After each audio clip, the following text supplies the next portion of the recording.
Hello, and welcome to In the Home Office with Goodspeed. I am Annika Chapin. I am the Artistic Associate at Goodspeed Musicals. I'm filling in for Donalyn Hilton, as I periodically do in this event. And I love doing it because this is an event that we do so that we have a chance to connect with some of the writers that have come through Goodspeed to work on new work. We have, under normal circumstances, a very full and wonderful new musical development program. We have our festival, we have our Mercer Grove, what we call it now. So we just have such amazing talents coming through our doors most of the time, filling our theaters, filling our spaces with new work. And this is our chance to be able to connect with them and see how they're doing in this weird time. So today I'm so excited because we have the three writers from a show that was in the 2019, numbers are not my forte, 2019 new Festival of New Musicals, and their show was called The Peculiar Tale of the Prince of Bohemia and the Society of Desperate Victorians, which we're going to talk probably a little bit about. So I'm so happy to have with us Dan Marshall and Becca and Julian Blackmore. Here they come. Hi. Hi, Annika. Hi, Annika. Welcome. I'm so happy to be talking to you guys because I have loved your show since the moment I saw it in a workshop that I was late to, which I will always be embarrassed by. Yep. I was like that jerk who walked in the room and was like, "Oh, excuse me, where's my seat? Are you enjoying this? Are you enjoying this workshop?" I thought I would interrupt it by being a jerk, but there were a lot of stairs. Yeah. It happened okay. But for those who weren't at the festival, will you give us a little sense of what your show was about and the history of how it came to be? Yes. Becca, do it. Oh, well, I feel like the start of the history should be coming from you, Dan, because I wasn't actually involved at the beginning of the development of this musical. Oh, that's true. Well, I was walking around the Union Square Barnes & Noble, and Julian and I were trying to come up with a thesis project at NYU, and I was just walking around, I'm like, oh, I have to come up with an adaptation and one original concept, and I was really hot for my original concept, and then I just saw this very slender volume of Robert Louis Stevenson short stories called The Suicide Club, and I was like, that's hilarious, and I had this really goofy Gothic image on the front, and I took it back to Julian, and we just kind of fell in love with the first story in the collection, which is the basis for our musical. And we had a fab time writing that as our thesis at NYU for graduate music theater writing. And then as our advisor, Martin Epstein, told us, put it in a box under your bed. Don't come back until you've written something else. And we trusted him.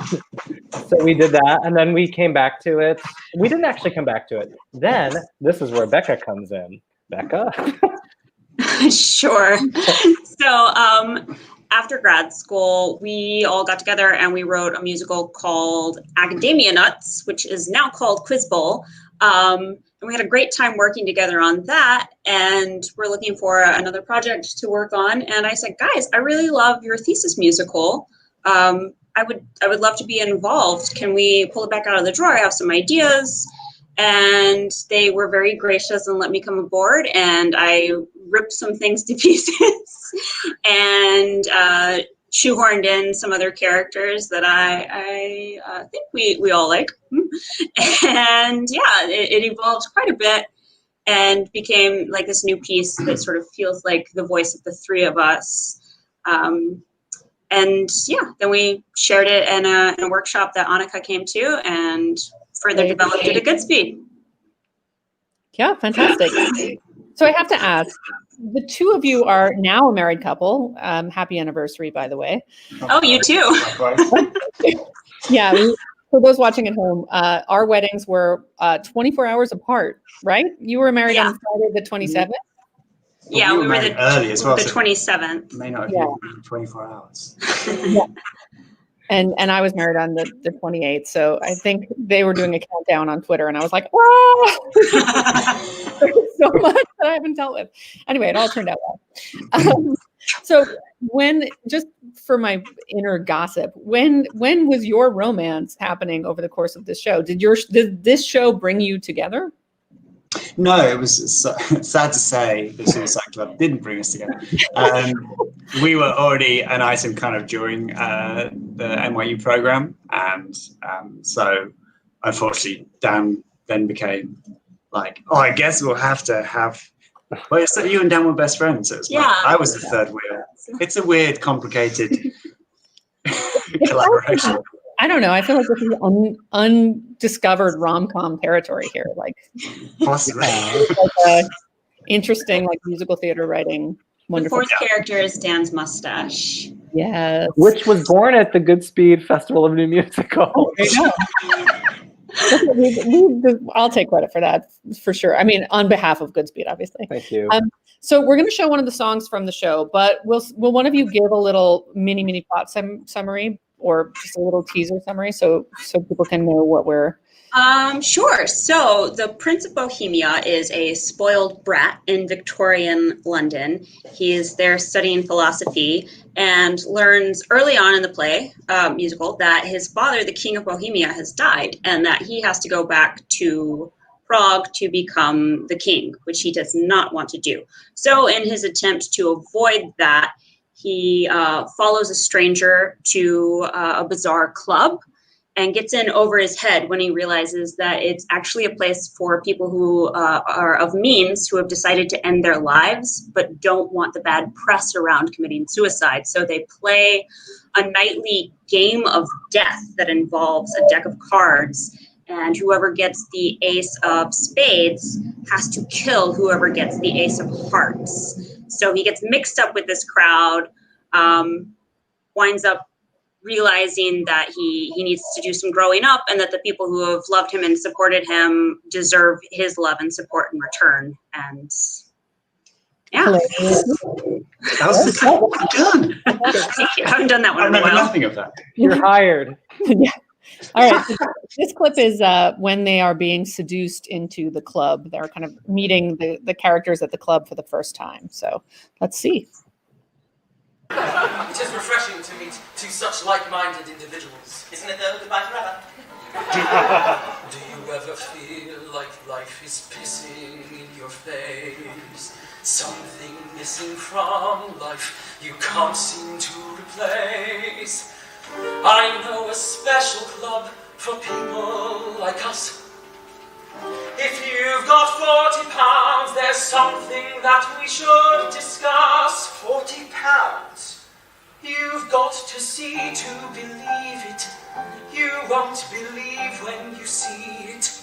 And £40 is the fee if you come with me. You're feeling lost and ignored, or worse, you're just feeling bored. There's one thing you haven't tried. What haven't we tried? What sort of club is this? Not the sort of club where you could take the kids and wife. It's the club for anyone who drinks the dregs of life. I wouldn't join up if you harbor any doubt. Once you're in the membership, there's only one way out. You've got to see to believe it. You won't believe when you see it. And £40 is the fee, I guarantee. The world is cruel and unkind, but you can leave it behind. I'm sure you'll leave satisfied. Please, sire, let's go. Can't you see he's only after your money, or my virtue? If it's money he's after, why on earth was he burning his? What will it be? £40. What will it be? £40. You're coming with me? £40. You're coming with me? £40. You decide. You decide. You decide. You've got to see to believe it. You won't believe when you see it. And £40 is all you need. Your life is boring and bland. I'll put an ace in your hand. Why should your desires be denied? Do it. Do it. Suicide.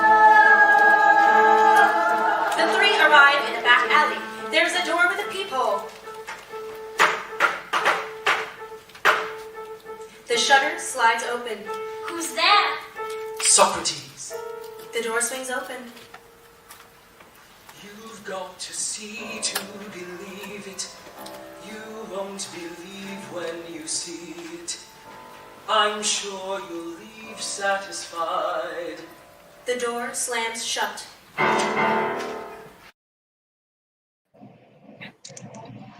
Yeah.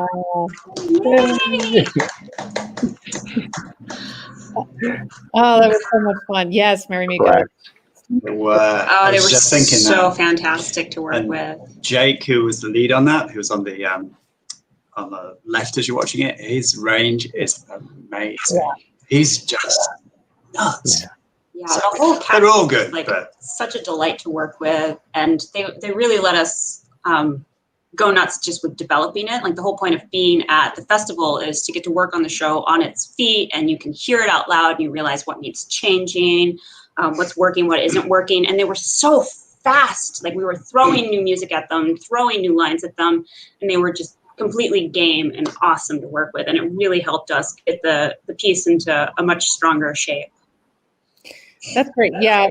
It's funny because I feel like a lot of times when we're talking to writers about the festival, we'll say it's going to be a cast of students, and we get a lot of like, oh, I don't know, we have these parts that are really specific and it doesn't feel right. And I always say, I'm like, you have no idea. I mean, we've had 18-year-olds play 102-year-old women. You know, it's so amazing what those students can do. They're so talented, and you really kind of forget that they're so young, and you know, they just disappear in front of you and become whatever they need to be. So they're really fantastic. So shout out to them.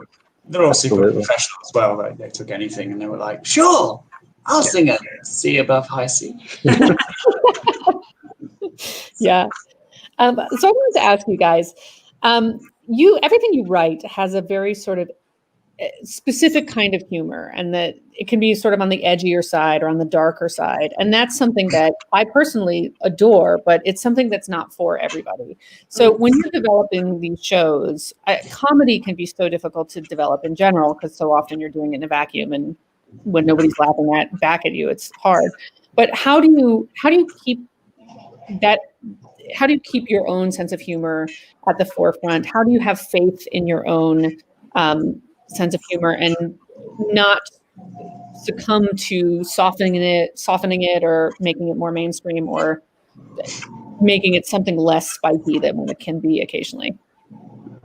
I mean, I'll jump in and just say, you know, I think we write the show we're going to write. We write a show that delights us. It's, you know, we write the title of the show saying, you know, we write the show that we would want to see. And I think after, you know, it's done, then you sit in a room with remarkably smart people like you, Annika, or like any of the team at Goodspeed, and they say, you know, this isn't, tell me why this is funny. Or, and then, you know, you have to examine it through, you know, the lens of, oh yeah, there's going to be other people here. But I think that, you know, the joy of writing as a collaboration of three is that I think we know each other well enough to know, like, if we're cracking each other up, then that's a good place to live. You know, that's a good place to be writing. We really trust each other, and yeah.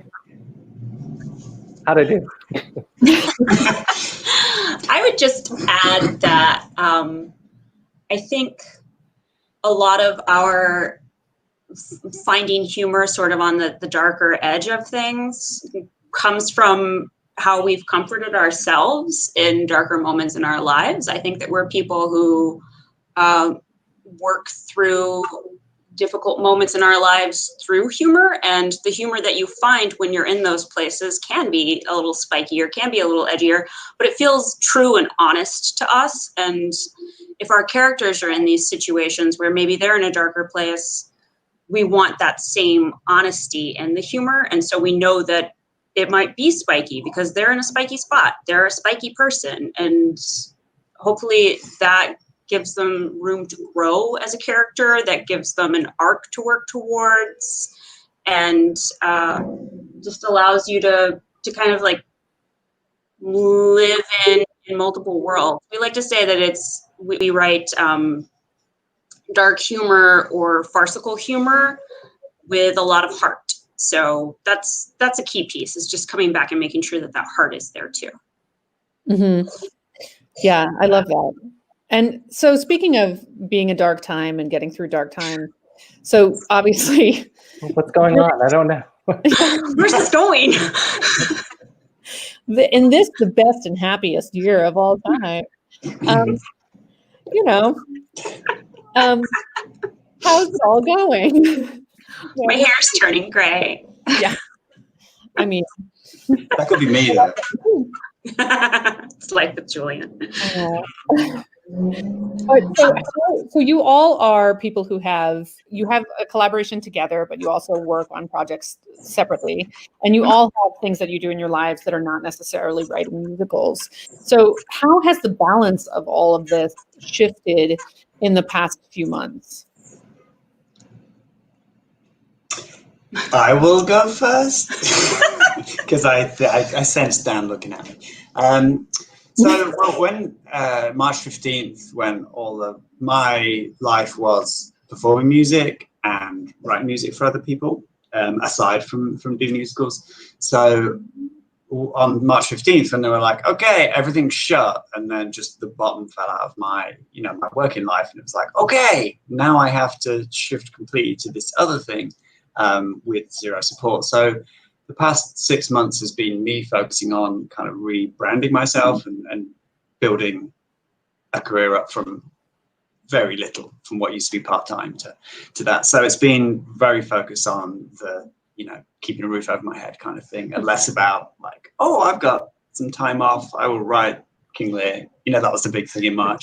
It's like, you can write the musical that you've always wanted to write. It's like, or I could pay rent. So for me, it's been very much about focusing on that side of things, which is good. It's led me to, like, I'm scoring a bunch of podcasts now. There's some very interesting developments. So it's worked out good. The Rona bonus has worked out for me. Anyone else want to pitch in? So collaborating has been a little harder, as one can imagine.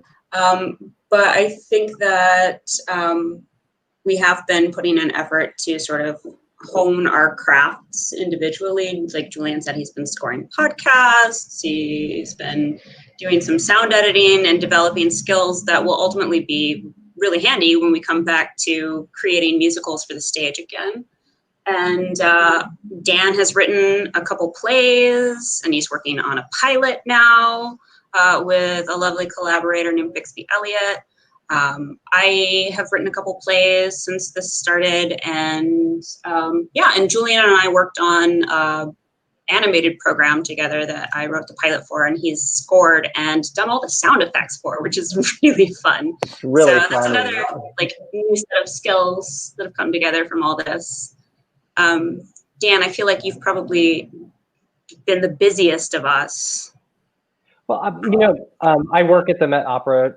That's my day job. And, even though there's not a season, I'm working in audience development and education and enrichment.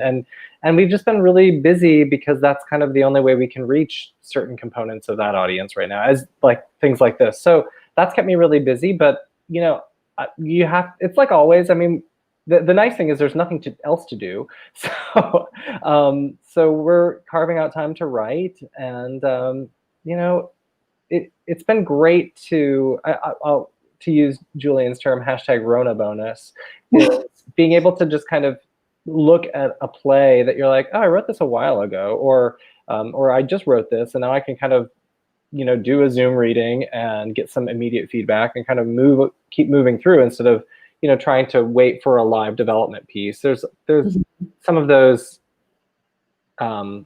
links in the chain are gone, for better or worse. I love being in a room with actors, but you can get a lot of the information about about what a script is or isn't just from hearing it. So that's been Rona bonus.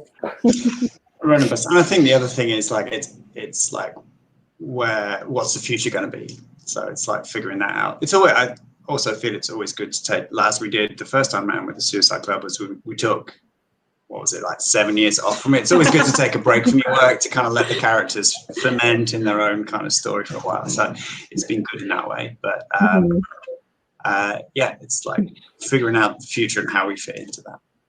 Yeah. It's funny. First of all, that's an epic list of things that you guys are doing. I'm very impressed that you're writing plays plural. I feel like I'm like done a third of a needlepoint and watched every British mystery that's known to man. That's really exciting. God's work. I mean, what can I say? If you ever need a recommendation, I can at one point I was like, I should just make a website where I'm talking about all the, house blog. How many mysteries? Hot Vicar? Yes. Anyway, but I was going to say, I usually ask about, I love the idea of creative limitations. I generally think that can actually be a really interesting thing when you are when you're giving artists a very specific set of rules to work within. I find sometimes that what they come up with is so brilliant and it kind of unleashes something that they might not have known about otherwise. So it sounds like you guys are finding that's true. It sounds like you're sort of like growing artistic appendages that you didn't necessarily have before this entire thing happened by necessity, right? That's a long way to say, what do you find what do you find that this time potentially has benefited in terms of your creativity? Or has it?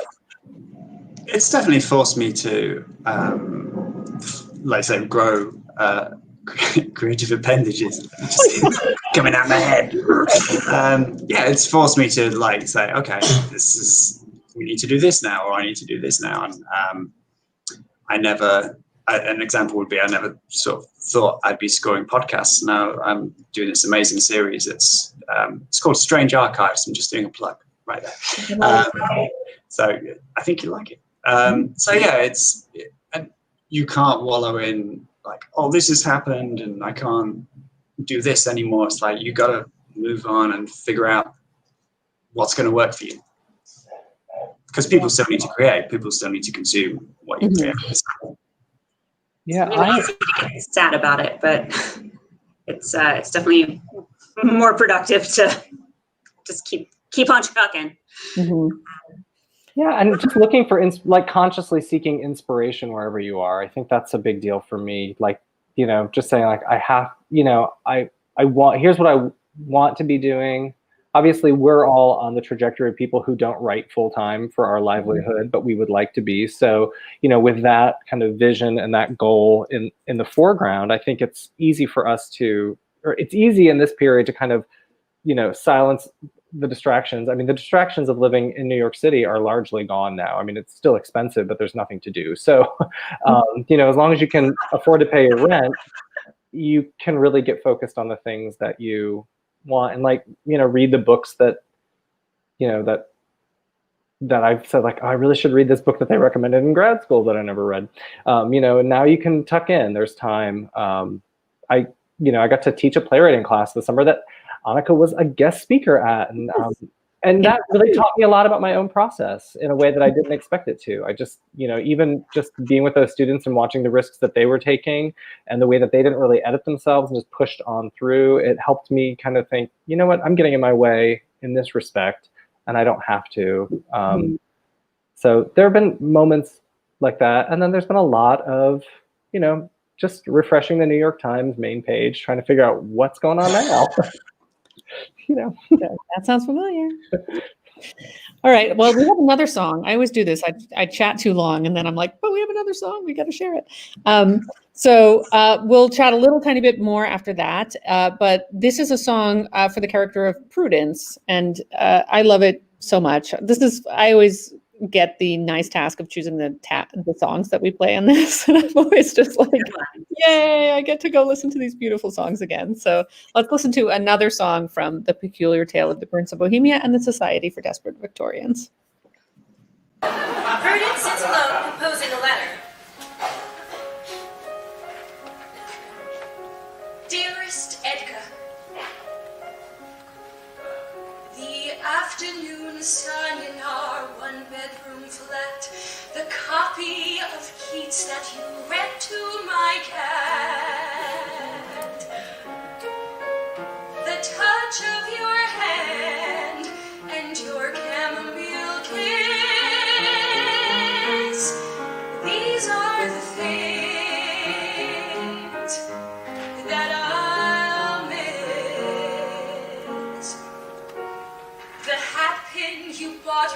last summer in Spain, the night I got drunk on a split of champagne.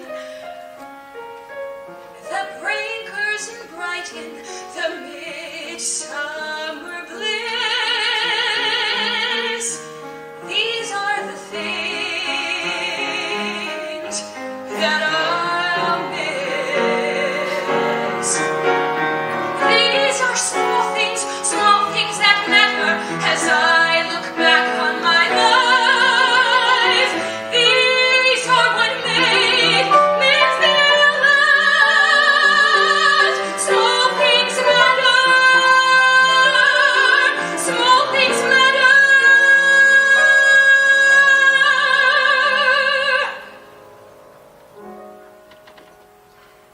I can't live without you. I won't even try. You say you don't love me, so this is goodbye. It's hard to believe that it's ending like this, but I cannot move on and I won't reminisce. The hat pin, the cat, and the chamomile kiss. Above all things, it's the small things that I'll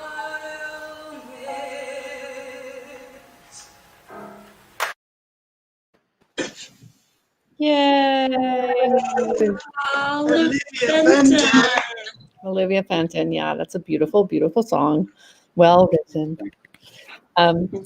Yeah, so the last question I always want to ask people is just, obviously it's a big question mark as to when the industry will return to any sense of normalcy. But is there anything from this time that you hope we keep in the future when theater comes back to normal? Is there anything that you hope changes from what it was before? It's kind of a large question, but I think it's an interesting thought one. So what do you think? Yeah, sure. I think it'd be nice to see, like, because there's been more of a push for consuming theatre, like Diana was filmed. I think just how theatre's consumed, maybe that will change a little bit. Like, you can't beat live theatre, but is it also going to be able to open up to a wider audience who maybe can't make it to Broadway, or who can't make it if they're super rural, if they can't make it to a theatre? I wonder if, like, the whole Zoom readings and Zoom musicals that are now being licensed, is that just a way to bring? I was terribly put. No. But, you know, is it going to be consumed in a different way? Like, I know podcast musicals are happening, a Killer Party musical is a thing. It's like, is it going to expand the reach of theatre and how people consume it?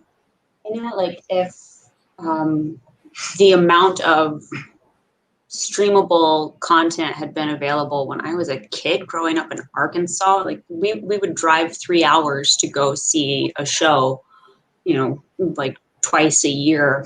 So, you know, theater wasn't something that I could get to easily. And just the fact that there's just thousands, millions of people who can access theater now in this new way, that's really exciting. I do hope that an element of that does continue for sure. And then also just for the artists, this energy to self-create. Dan and I met as actors, and part of the reason that I wanted to become a writer is because it was so frustrating wanting to be creative and having to pass through such an epic line of gatekeepers just to create, just to do the thing that I had trained for years to do. You know, I had to have like 60 people put their stamp of approval on it before I could do it. And then with writing, you can just do it. And I think with everything that's happening now, there's our dog. Everything that's happening now, people are just creating, are just putting their talent forward in ways that, you know, maybe they haven't been able to before or weren't inspired to out of, like, necessity wasn't there before. And so that's very exciting for artists. Yeah. For me, it's this kind of expanded sense of mission about being a theater creator, that I feel more than ever that there's this inherent part of us as a species that has this need to gather, because the sense of longing that I have for it isn't actually sated by these kind of interactions. As much as I love hanging out with you in a virtual space, I think, you know, what the playwright, what the composer, what the theater maker provides the community with is the chance to sit together in the same physical space with one another, to share catharsis, to share laughter, to actually share the same human breath together. And I think that has been the sharpest takeaway for me so far, that the limitation of us being able to breathe around one another, I think, is the most inhumane thing about this virus and this climate that we're in, this separation. And I think when we're out of this, you know, obviously I believe in everything that, you know, Julian was saying about, you know, theater will always find a way, and it will. But I think for me, it's, you know, we're process-driven artists. That's what I love Becca and Julian so much, that, you know, the process is fun. We're going to keep doing it. You know, maybe nobody shows up, maybe nobody laughs. We're going to keep doing it. But because we like the work, and what we need to make the work complete as an audience, is actors, is a community, and this art form always creates a community wherever it goes. And I miss my community, but I'm also more mission driven than ever to like get back to that place and to protect it, because it's, you know, it's fragile. So that's me. I love that so much, and I know exactly what you mean. Just to be together and to, what do they say, that audiences have their heartbeats synchronized, and Yeah. it's, you know, there's nothing like it. So I hope we're back there soon, and I hope that whenever a theater is back, that Peculiar Tale is something that exists on the stage for more people to see, because I really think it's one of my most favorites, and I just think it's such a blast and such a joy and such a wonderful show. So thank you so much to the three of you for being here to talk about it tonight. I'm going to talk a little bit to our in the home office audience, but thank you, Dan Marshall. Thank you, Julian and Becca Blackmore. And thank you to Parsley for your cameo, which was, I like, especially too, that he was sort of like in profile in the back. She knows the best side. Yeah, She knows the best side. it was a little subtle modeling there. Yeah. Thank you for having us, Annika. Yeah. Thank you so much. This has been great. Yeah, Thanks, Goodspeed. thanks Goodspeed supporters, because you make new musicals happen, and that's our favorite thing.